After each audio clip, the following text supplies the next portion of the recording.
democracy has no morality. Democracy has no ethics. Democracy has no religion. Democracy has no spirituality. Democracy has nothing that it believes in. Democracy has no family. Democracy has no children. Democracy has no wives. Democracy has no economy. Democracy has no respect for anything. In fact, if you look around the democratic system, what makes it even very, very spurious and very complicated is that they say that we are democratic, you are free. And the first person who must be free in any democratic system is the individual. So right, let's start right there. If the individual is free, the individual is free to what? The individual is free to be themselves. The individual is free to govern, to think, to express themselves as individuals.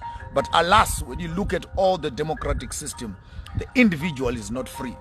I beg to differ.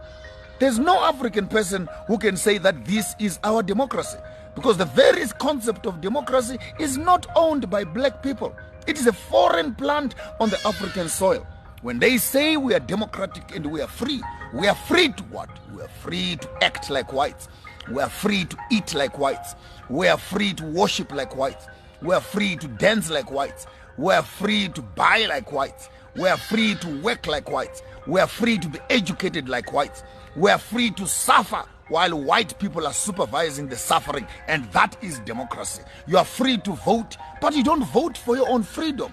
You vote so that some few people that have been elected by a system which is being governed by another system, which is being sponsored by another system, must run the common people and have access to resources of those countries. They call this democracy in Africa. I beg to challenge every politician out there who has got a better explanation that democracy will work on African ground. Please come forward and challenge me on that. We can say that we are free, but our freedom is rotting, is eating, is cankering, is destroying, is vandalizing our own systems. We are simply an audience that is floating in the midst of a system that is being managed by those who have resources.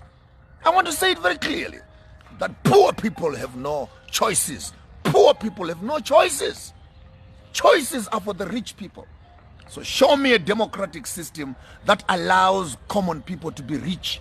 No, democracy is actually a fine-tuned system of capitalism, with some small little elements of socialism and a little bit here and there of some hierarchical and cultural tolerance. But democracy, in all honesty, is not a system that was built by Africans, to be maintained by Africans, to be assumed by Africans. Our form of governance as Africans is Ubuntu. Ubuntu is our governance. I am because you are.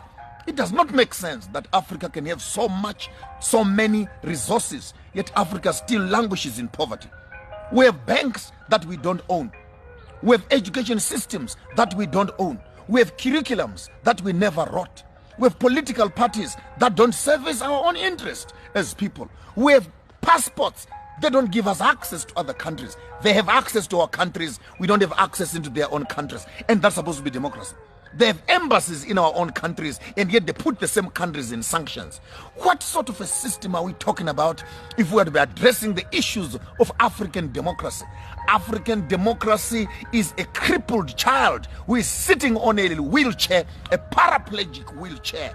In as much as our countries are claimed to be democratic, they are not free at all. Our economies are ruled by the West. Our education is ruled by the West. Our medicine is given by the West. Our diseases are managed by the West. Our populations are managed by the West. Our technologies are imposed on us by the West. So which part of us can you say is democracy? The same countries, they sponsor a government, they sponsor a surrogate government, the government gets into power. After they're in power, then you put the same government in sanctions again. What do they want from us? These colonizers, what do they want from us?